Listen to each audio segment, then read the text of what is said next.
So currently a lot of people are bashing on Trump, saying that he should have done something sooner about the coronavirus, or he should have acted sooner, and stuff like that. Constantly criticized.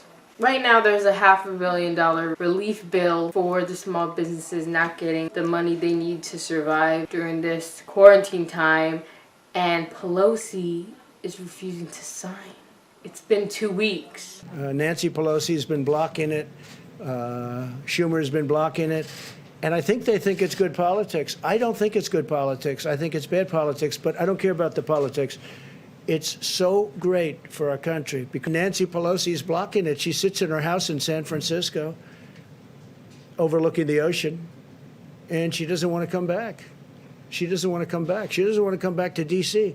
She's got to get back and get this thing approved. It's very important. She's over here binging on her chocolate ice cream in her luxury house and luxury fridge. But she should be over here in Washington, D.C. dealing with actual problems instead of which flavor she wants to eat today. I think that if it was a Republican doing this, it would be all over the news and stuff. But since she's a Democrat, nobody's really paying attention. 20 million people unemployed. You have people that can't get paychecks. You just had on the last segment, they can't even mow their damn lawn in Michigan. What the hell is going on? And, she's sitting in San Francisco, eating gourmet ice cream. It doesn't fly out in the real world. She's criticizing our President Trump. She's saying stuff like, Trump isn't the leader we need in America right now during this crisis.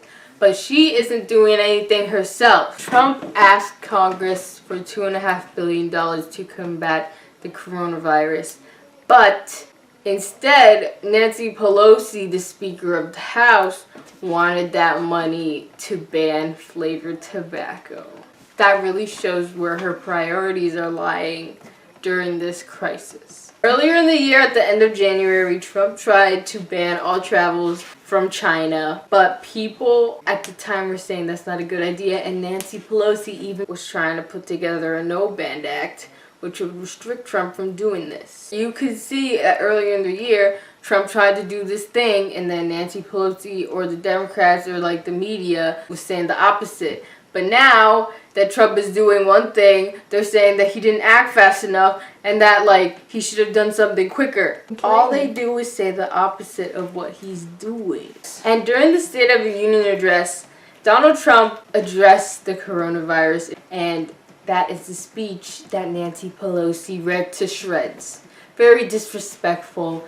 No class. She has no class. She's just disagreeing with him out of hatred. She's just criticizing what he does and says the opposite. And then when he moves to what he's gonna do, she says the opposite of what she thought was wrong.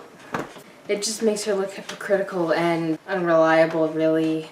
And on January 17th, Trump was doing screenings in LA and stuff, and a lot of people in the media were like, this is unnecessary spending money because it's not even that serious. But now they're telling him that he should have taken matters into his own hands sooner than he did, when he really did before. And he was been doing that. Former Vice President Joe Biden, he's out with a new ad targeting President Donald Trump, is apparently not tough enough on China, after what my friend Joe Simonson remarked is one of the most obvious pivots in campaign messaging as a result of internal polling that he's ever seen. Joe Biden, who has spent decades appeasing the Chinese government in the U.S. Senate and the White House on the campaign trail, and whose son's company once took $1 billion loan from the Chinese government, wants to elevate the topic of China in the general election. It really takes an incredible amount of hubris and cognitive dissonance for his campaign to think that this is an effective strategy. On the first issue of blaming China, Biden is most disingenuous. Biden decried, quote, xenophobia after Trump announced a travel ban from China, and then somehow in his ad pivoted to attacking the Trump administration for allowing 43,000 people into the country after the ban was announced, as if that was weak. It turns out those 43,000 people were permanent residents and American citizens. So is he suggesting that these people will be barred from the United States? Something tells me that if they were there, it would have been a 2017 level travel ban freakout, and we would be hearing about it from the Biden campaign. Joe Biden has been telling the press that Trump has not been hard enough on China. Trump has not been hard enough on China. He said China so many times on so many different occasions because he's not soft on China. And for Joe Biden to be saying that he's soft on China just shows that he doesn't even pay attention. Joe and his son have so many secret businesses with China. Now, how is Joe going to be hard on China if he has so many businesses with China?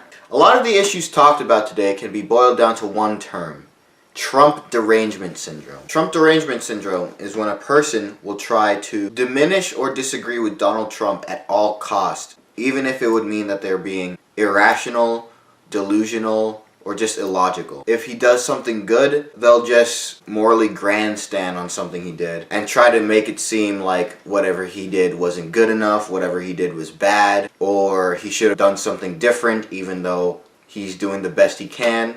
It's so bad for some people that they even wish misfortune upon America just so that they could see Trump get slack for it. I feel like the bottom has to fall out at some point. And by the way, I'm hoping for it because I think one way you get rid of Trump is a crashing economy. Yeah. So please bring on the recession. Would you go for this deal that the coronavirus lasts longer and is more severe, but the president guarantees to lose the election? That's a hard question. So that's a hard question.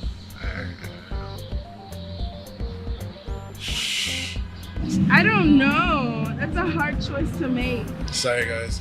I would go for the longer virus. I want him gone. Okay, no matter what. No matter what, yeah. Would you make that deal? Sure. Sure. Yeah. I would.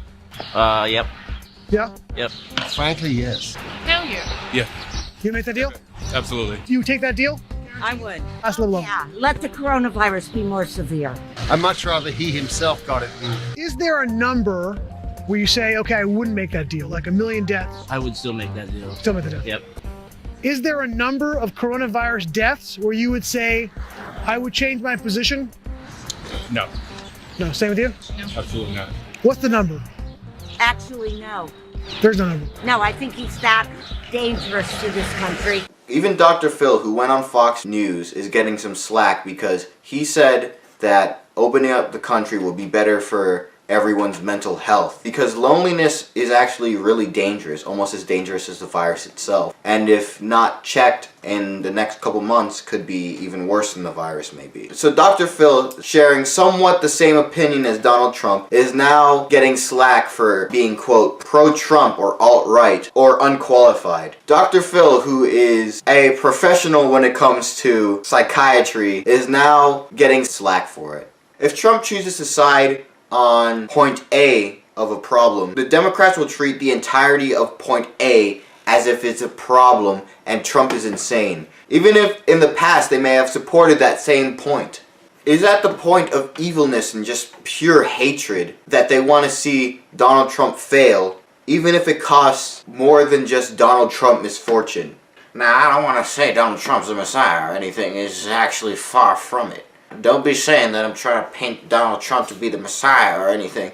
But a similar thing happened in Jesus' time, where he would go around teaching people and performing miracles. Yet the Jewish Pharisees, at every single turn, no matter what Jesus did, they would take the opportunity to criticize and ridicule Jesus. No matter what he did, even if it was morally right, morally correct, they would take his accomplishments, turn it against him, and try to turn the people against him. Once again, I'm not saying Donald Trump's at the level of Jesus, not even close, but we're seeing these same tactics where no matter what somebody does, no matter what Jesus or Donald Trump does, there will always be people that will criticize it no matter what, just because they want to see them put down, put in the dirt, just because they don't like the guy. It's not even a rational dislike for the person anymore. It's just pure hatred beyond reason, beyond rationality. There are countless instances where Donald Trump chooses to endorse something and then the Democrats all of a sudden flip their entire opinion on that topic. There are too many instances of hypocrisy where they ridicule Donald Trump for doing something that they themselves have done many times. There's too many instances where a Democratic leader does something that is just outright wrong, but when Donald Trump does something that's not even close to being as bad as what the Democrats does, he gets called out for it anyways. He's called a tyrant. He's called all these names just because they want to see him fall. This type of hatred is unwarranted and it's evil. He's done so much great for the country, yet they never point it out and they will only point out the bad. Instead of negative stories, how about you report on all the good that Donald Trump has done? before this corona, America was at the best it's been in a very, very long time. Because if anyone does their research, he's really not that bad. I'm not even saying, like, I'm not even going to be biased here. Like, he hasn't done anything that hurt the country as of yet. You get these brainwashed people that will literally would rather have corona, kill more people, start spreading if it means that Donald Trump does not get reelected. This is sick. And that's about everything that's needed to be said.